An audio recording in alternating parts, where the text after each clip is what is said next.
میں آپ کو تھوڑا سا اس کی ڈیٹیل بتا دیتی ہوں کہ ان 2 رکوع میں آپ کیا پڑھیں گے کہ اب تحویل قبلہ کے مضمون پر براہ راست بات ہوگی جو پورے 2 رکوعوں پر پھیلا ہوا ہے۔ کسی کے ذہن میں یہ سوال پیدا ہو سکتا ہے کہ یہ کون سی ایسی اتنی بڑی بات تھی جس کے لیے قرآن مجید میں اتنے زور کے ساتھ اس بات کو اتنی تفصیل اور بار بار تکرار کے ساتھ بیان کیا گیا ہے۔ تو اس کو یوں سمجھیے کہ ایک خاص مذہبی ذہنیت ہوتی ہے، اس کے حامل لوگوں کی توجہ اعمال کے ظاہر پر مذکور ہوتی ہے اور اعمال کی روح ان کے توجہ کا مرکز نہیں ہوتی۔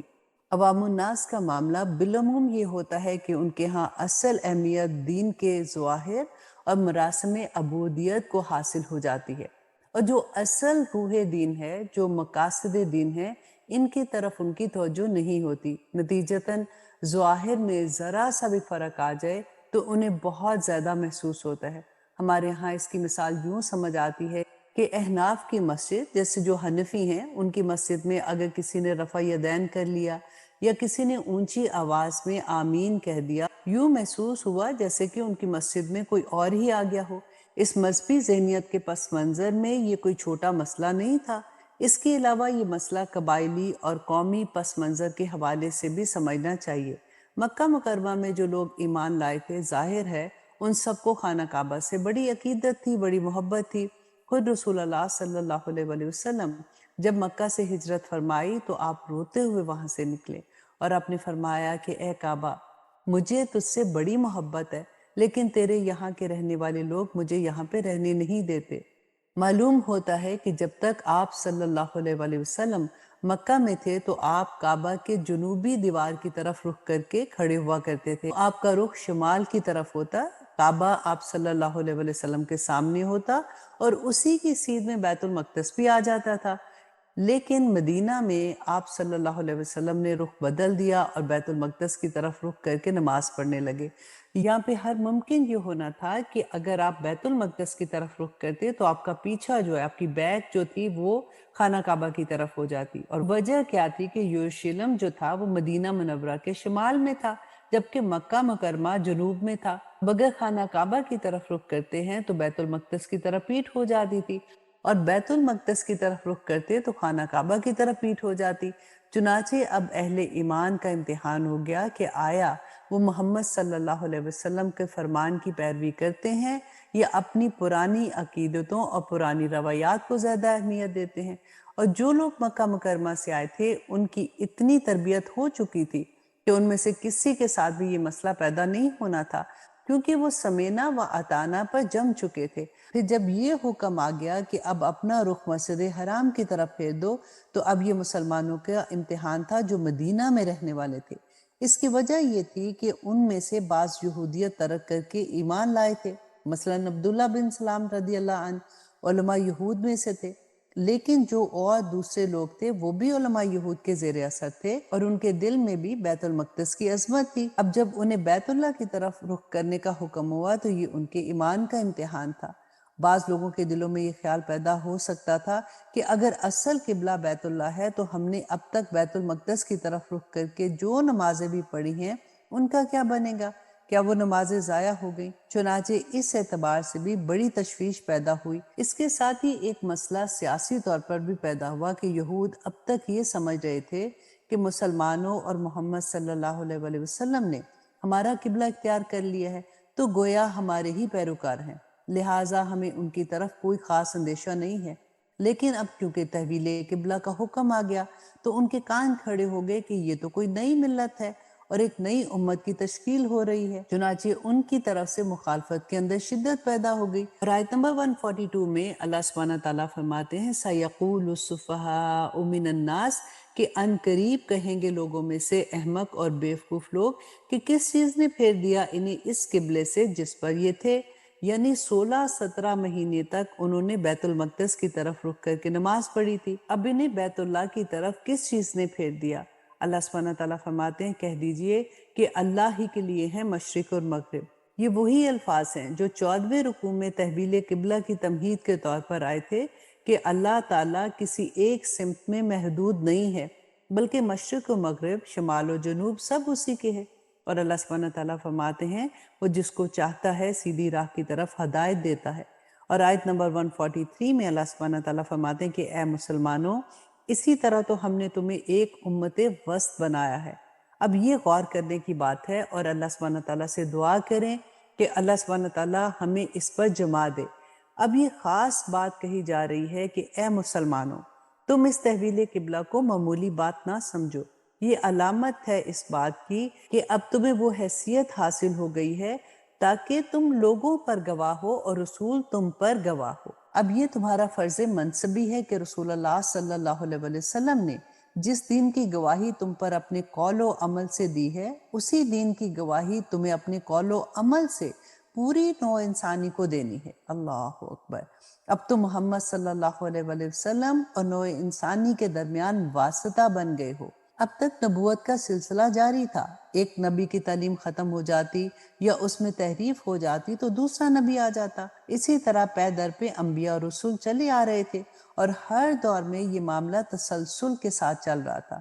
اب محمد صلی اللہ علیہ وسلم پر نبوت ختم ہو رہی ہے، لیکن نسل انسانی کا سلسلہ تو قیامت تک جاری رہے گا، لہٰذا اب آگے لوگوں کو تبلیغ کرنا، ان تک دین پہنچانا، ان پر حجت قائم کرنا اور شہادت علی الناس کا فریضہ سر انجام دینا کس کی ذمہ داری ہوگی؟ پہلے تو ہمیشہ یہی ہوتا رہا کہ اللہ سبحانہ تعالیٰ کی طرف سے جبرائیل علیہ السلام وحی لائے اور نبی صلی اللہ علیہ وسلم کے پاس آگے نبی نے لوگوں کو سکھا دیا۔ اب یہ معاملہ اس طرح ہے کہ اللہ سے جبرائیل علیہ السلام وحی لائے محمد صلی اللہ علیہ وسلم کے پاس، اور محمد صلی اللہ علیہ وسلم نے سکھایا تمہیں، یعنی ہمیں، اور اب ہمیں سکھانا ہے پوری نوع انسانی کو، تو اب تمہاری حیثیت درمیانی واسطے کی ہے۔ یہ مضمون سورۃ حج کی آخری آیات میں زیادہ وضاحت کے ساتھ انشاءاللہ آ جائے گا، تو وہاں پہ بھی ہم اس کی تفسیر دیکھیں گے۔ اور اللہ سبحانہ تعالیٰ نے یہاں پہ جو فرمایا وَكَذَلِكَ، کہ اسی طرح، اس سے مراد یہ ہے کہ تحویل قبلہ اس کا ایک مظہر ہے۔ اس سے اب تم اپنی ذمہ داریوں کا اندازہ کرو، صرف خوشیاں مت مناؤ، بلکہ ایک بہت بڑی ذمہ داری کا جو بوجھ تم پر آ گیا ہے، اس کو سوچو۔ یہی بوجھ جب ہم نے اپنے بندے محمد صلی اللہ علیہ وسلم کے کندھے پر رکھا تھا تو ان سے بھی یہی کہا تھا جو سورۃ مزمل میں آتا ہے کہ اے نبی، ہم آپ پر ایک بھاری بات ڈالنے والے ہیں۔ وہی بھاری بات بہت بڑے پیمانے پر اب ہمارے کندھوں پر آ گئی ہے۔ اور اللہ سبحانہ تعالیٰ نے فرمایا اور نہیں مقرر کیا تھا ہم نے وہ قبلہ جس پر اے نبی آپ پہلے سے تھے، مگر یہ جاننے کے لیے، یہ ظاہر کرنے کے لیے کہ کون رسول کی اتباع کرتا ہے اور کون پھر جاتا ہے الٹے پاؤں۔ یہاں اللہ تعالیٰ نے بیت المقدس کو قبلہ مقرر کرنے کی نسبت اپنی طرف کی ہے۔ یہ بھی ہو سکتا ہے کہ اللہ تعالیٰ نے ہجرت کے بعد وحی خفی کے ذریعے رسول اللہ صلی اللہ علیہ وسلم کو بیت المقدس کی طرف رخ کر کے نماز پڑھنے کا حکم دیا ہو، اور یہ بھی ہو سکتا ہے کہ یہ رسول اللہ صلی اللہ علیہ وسلم کا اجتہاد ہو اور اسے اللہ سبحانہ تعالیٰ نے قبول فرما لیا ہو۔ رسول اللہ صلی اللہ علیہ وسلم کے اجتہاد پر اگر اللہ کی طرف سے کوئی نفی نہ آئے تو وہ گویا اللہ ہی کی طرف سے ہے۔ بیت المقدس کو قبلہ مقرر کیا جانا ایک امتحان قرار دیا گیا کہ کون اتباع رسول کی روش پر گامزن ہوتا ہے اور کون دین سے پھر جاتا ہے۔ اس آزمائش میں تمام مسلمان کامیاب رہے، اور ان میں سے کسی نے یہ نہیں کہا کہ ٹھیک ہے ہمارا قبلہ پہلے وہ تھا، اب آپ نے اپنا قبلہ تبدیل کر لیا ہے تو آپ کا راستہ آپ کا اور ہمارا راستہ ہمارا۔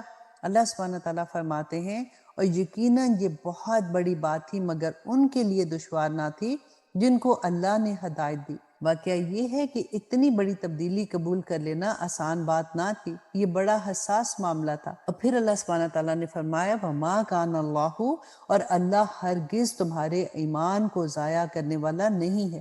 ایمان سے یہاں مراد نماز ہے جسے دین کا ستون قرار دیا گیا ہے۔ یہ بات اس تشویش کے جواب میں فرمائی گئی جو بعض مسلمانوں کو لاحق ہو گئی تھی کہ ہماری ان نمازوں کا کیا بنے گا جو ہم نے 16 مہینے بیت المقدس کی طرف رخ کر کے پڑھی تھی۔ مسلمان تو رسول اللہ صلی اللہ علیہ وسلم کے حکم کے پابند ہیں۔